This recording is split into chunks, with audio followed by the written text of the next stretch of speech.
What's going on, YouTube? Got the 1985 Caprice back in here.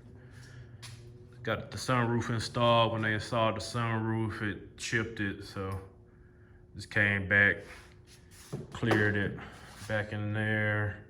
Had a little chip on the door right here and a chip right here, so fixed both of them.